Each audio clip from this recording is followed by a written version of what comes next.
Being an islander. There's a lot to say about that. But I come to think about it, I've been an islander for maybe a combined 22 years between Hawaii and here in the Philippines. I was watching a movie, of course, always inspired by a movie.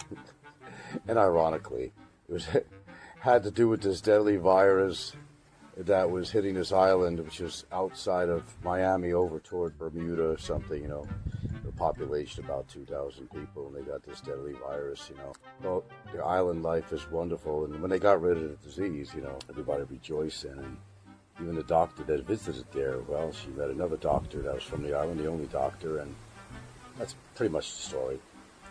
They found a cure for the virus, and everybody was dancing and happy to be islanders. There's really something to be said, really, about, well, all these poor stiffs that have to work in a big city in an office job and the stress with that. The nice thing about retiring in the islands is that you really do whatever you want, or do as little as you want. I mean, that's entirely up to you. I've been afforded that for, combined 22 years. Of course, I lived on a much bigger island in the United States, but I live on a very small island now. And yeah, we don't have the big city amenities over here, but sometimes simplicity is nice. If you have a need, you go to get that need where you have to go. So if it means a little bit of traveling to the big city, you go and you do it. Consider it like a mini vacation, whatever, That's kind of the way I look at things, actually. Because I've lived in high population places before, and never thought it was fun, really. Too many people. But, I got my little niche right here on this little island, the middle of I guess you call it the Versailles Sea over here. Or it might be called something Straits, I don't know, but it's Versailles Sea. Here I am in Southeast Asia, in the Philippines, and living on a relatively small island chain. Who would have ever thought? Well, never thought when I moved out of Seattle and went to Hawaii. First of all, that was the furthest thing from my mind many years before that. Well, it wasn't further from my mind, but I was all, settled in with a job and, punching in that clock. Literally punching the clock. Until they changed it to just signing in. I hated punching the clock, and putting your hours in and punching out. And you get a paycheck and all that stuff, yeah. And yeah, you get some benefits. But it seems to me that there's more to life than that. But, you got to gather an income, right? You got to be able to retire on something. So, unfortunately, most of the world are working stiffs, and we are subject to the boss man. It's the boss man that tells you how your life's going to be. What kind of car you drive, what kind of house you could live in, rented or owned, what kind of food you could buy, what kind of lifestyle that you live, right? But, this is the way the world is. Unless we go back to sticks and stones, and that might happen, where paper money is not going to exist anymore. And maybe plastic money won't either. I don't know. According to the way the world goes, there's going to be any wars, anything, nuclear bombs, missiles, take it off somewhere, than to worry about money. You have to worry about survival. So, kind of take the good with the bad, I've learned to do that. Sometimes forcibly, but I have learned to take the good with the bad. And this thing called life, you just make the best of it, of what you can, what your comfort level is, what you enjoy doing or don't enjoy doing, and you live with that. Could be a lot worse. I mean, look, I'm living in my God, I'm living on a freaking island, man. Island life is not as bad as people think it is. A lot of people in big cities all over the world, all over the United States, they're watching movies on TV of people living in an island away from all the stress and all the crap. Well, there was some time that there wasn't something called social media. Yeah, let's put that out of the formula there. Okay. Even so, you live the life that you want to live. Not the kind of life that somebody's telling you to live, or they think that you don't live and you're not enjoying yourself. Well, everybody's idea of enjoyment might be different than others. I think some of the simplistic things in life, or having somebody that actually loves you, well, that's a good start. And a lot of people don't have that. They don't. Maybe they do have somebody, and maybe it's not love. Maybe it's just companionship. Just pretend. Oh, I got somebody that gives a shit about me. Well, you might have somebody who gives a shit about you. You might not. These are choices you have to make in life, who you want to be with, right? But the idyllic island life, it's not that bad. And what's nice about island life is that when you got your little fill, okay, you have your moments where you need a slight change of scenery and you want to venture into the big city, the big bad Sin City. You could do that to regroup a little bit, to get supplies, or make a little trip somewhere, and hopefully don't come back sick. That does happen in the Philippines. That does happen. And when you've got a very highly overpopulated country, that kind of stuff happens all the time. We're fighting life every single day, and I'm not talking about years. I'm not talking about age. I'm talking about all the adverse things that exist. Ah, yes, the island life. Hasn't been that bad for me. Sometimes I wonder, is Philippines the best choice in the world?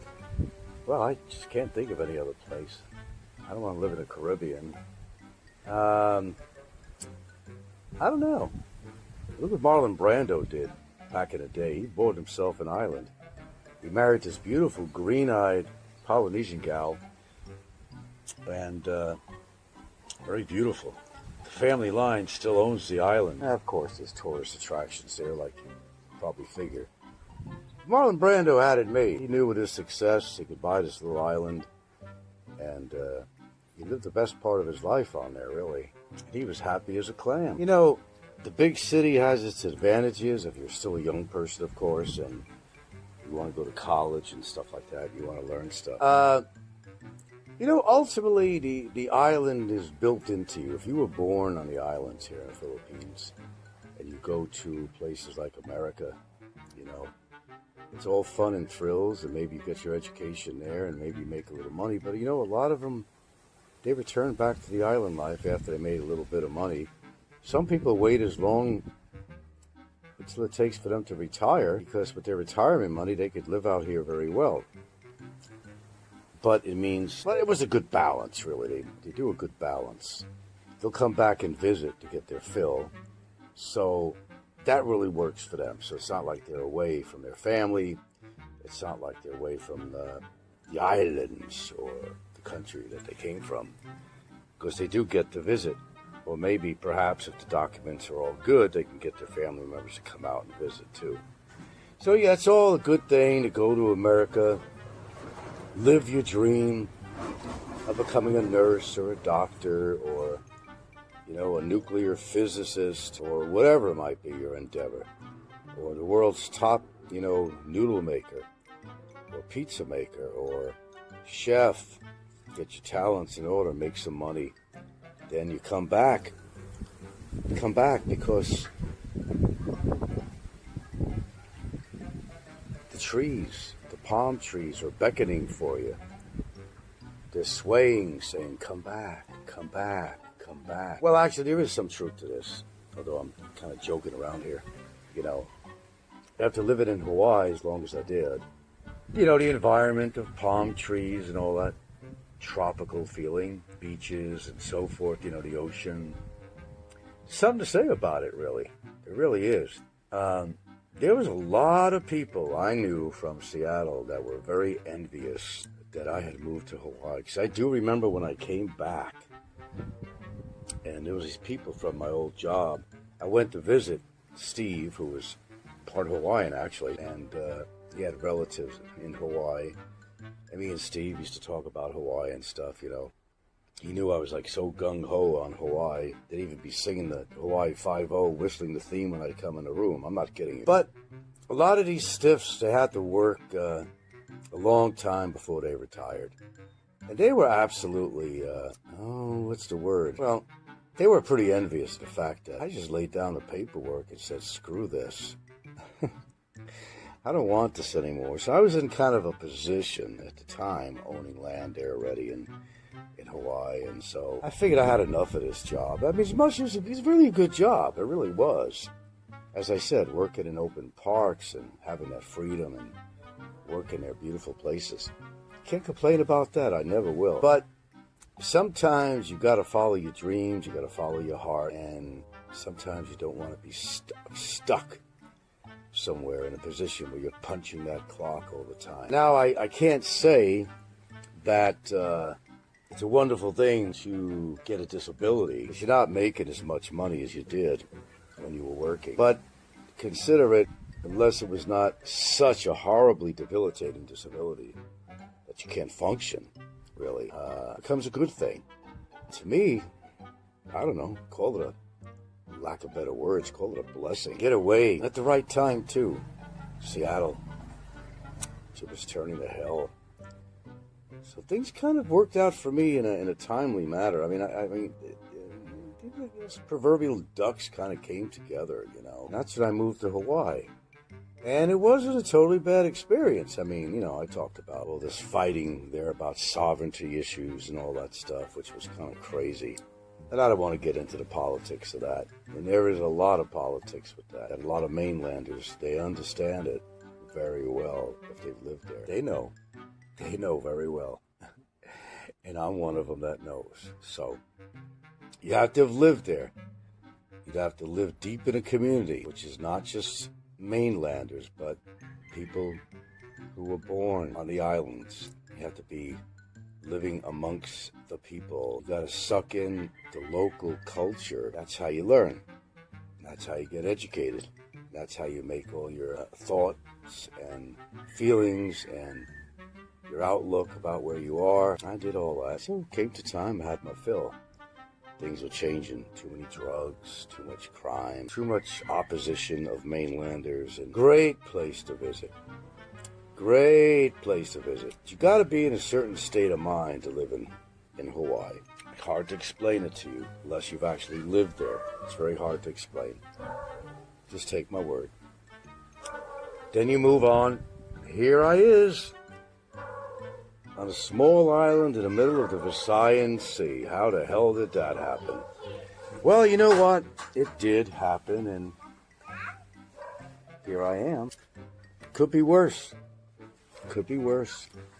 People give their hind teeth to be able to pick up and leave and go to an island and live on an island. They sure would. So, I got my dream, got my partner in life. That all worked out pretty well for me. I have some past regrets on certain things, but, you know, more contemporary. I have no regrets on the decisions I made to move out here. No, man, come on. It's not perfect. Even I'll say that. I just don't know what is perfect. I don't think there's anything that's perfect. There's always some downplay or something to where you live, or there's always some issue or, you know, problem or something that doesn't meet your standards. But you take the good with the bad is what you do. Anyway, I'm feeling pretty good. Feeling pretty good today.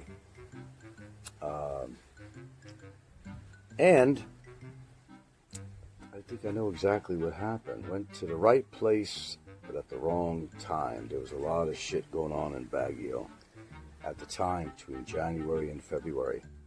There were a lot of viruses going around, but there was another thing going around that I didn't get. Yeah, gastroenterologists were going wacko. They had hundreds and hundreds of cases of people coming to the hospital with diarrhea, and they caught something, not sure what it was, really. But something was floating around. It's a bad timing thing for me, but lucky I didn't get that. I mean, look at this, island life.